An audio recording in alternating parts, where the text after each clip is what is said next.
Hola jóvenes, hoy vamos a hablar de las razones trigonométricas, pero para comprender mejor el tema, primero vamos a hablar qué es una razón.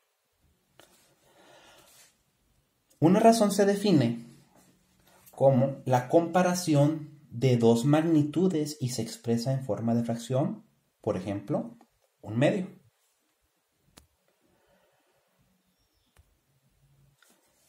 Entonces, una razón trigonométrica es la comparación de la magnitud de dos lados de un triángulo rectángulo en forma de fracción.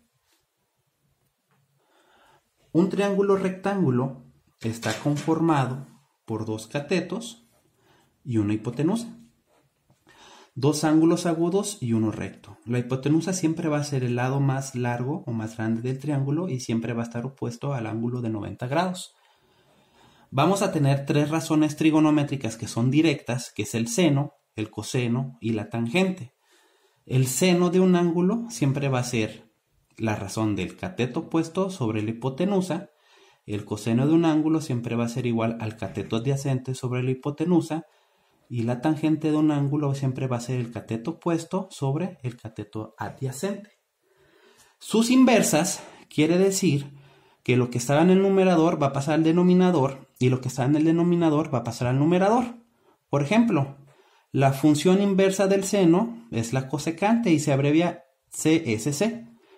Si la hipotenusa la tenía en el denominador, ahora la voy a tener en el numerador. Si el cateto opuesto la tenía en el numerador, ahora lo voy a tener en el denominador. La función inversa del coseno va a ser la secante. Y va a ser lo contrario o al revés del coseno. Ahora voy a tener hipotenusa sobre el cateto adyacente. Y la función inversa de la tangente va a ser la cotangente. Y ahora voy a tener cateto adyacente sobre el cateto opuesto. Pero, ¿cómo voy a saber quién es el cateto opuesto y quién es el cateto adyacente? La hipotenusa, pues ya sabemos que es el lado más largo del triángulo. El cateto opuesto y cateto adyacente, para eso ocupamos un ángulo de referencia o nuestro argumento del ángulo de la función. Si podemos observar, en nuestro triángulo rectángulo tenemos un ángulo recto y dos ángulos agudos que si los sumamos son complementarios, o sea, alfa más beta siempre me va a dar 90 grados. ¿Sí? Pero, ¿cómo voy a saber quién es mi cateto opuesto? Si yo tomo de referencia el ángulo alfa, ¿sí? Yo voy a tener un cateto que está hasta el otro lado, o es un lado que no me conforma el ángulo, y ese va a ser mi cateto opuesto. Para alfa, esta línea azul es el cateto opuesto. Y el cateto adyacente es el cateto que conforma el ángulo. Entonces, este es mi cateto adyacente. Pero si ahora tomo de referencia mi ángulo beta, este verdecito, el ángulo que está hasta el otro lado, el lado que está hasta el otro lado, es la línea roja. Y ahora para beta, este es el cateto opuesto. Y esta línea azul, que es el cateto que conforma el ángulo beta, este sería mi cateto adyacente. Acuérdense que el cateto opuesto y el cateto adyacente necesitamos un argumento o un ángulo de referencia para saber cuál es. Bueno, como ya sabemos quién es nuestro cateto opuesto y quién es nuestro cateto adyacente, vamos a sacar las 6 razones trigonométricas para el ángulo alfa y las 6 razones trigonométricas para el ángulo beta. Sabemos que el seno de un ángulo es igual al cateto opuesto sobre la hipotenusa, pero ¿quién es nuestro argumento? Es alfa. Y para alfa, ¿quién es el cateto opuesto? Es 3. Aquí vamos a poner 3. La hipotenusa, pues tiene un valor de 5. La hipotenusa siempre va a ser 5. Para el coseno de alfa, el coseno sabemos que es igual al cateto adyacente. Para alfa, el cateto adyacente es 4.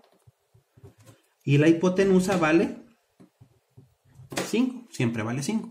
Ahora, para tangente del ángulo alfa, para alfa va a ser igual al cateto opuesto. El cateto opuesto es 3 y el cateto adyacente es 4. Sabemos que el seno, coseno y la tangente son las funciones directas y que las funciones directas tienen sus inversas.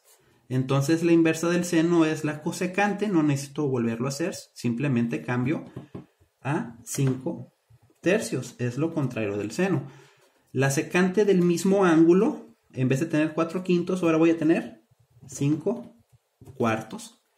Y la función inversa de la tangente es la cotangente, entonces serían 4 tercios. Bueno, esto es tomando en cuenta el ángulo alfa. Ahora vamos a sacarlo con el argumento beta. El seno de beta, ahora el cateto opuesto para beta es 4. La hipotenusa sigue siendo 5. El coseno, o sea, el coseno nos dicen que es el cateto adyacente. El cateto adyacente para beta es 3 y la hipotenusa pues es 5. Y la tangente es igual al cateto opuesto. El cateto opuesto para beta es 4 y el cateto adyacente para beta es 3. Y las inversas, pues cambiaríamos lo que está en el numerador por el denominador y viceversa.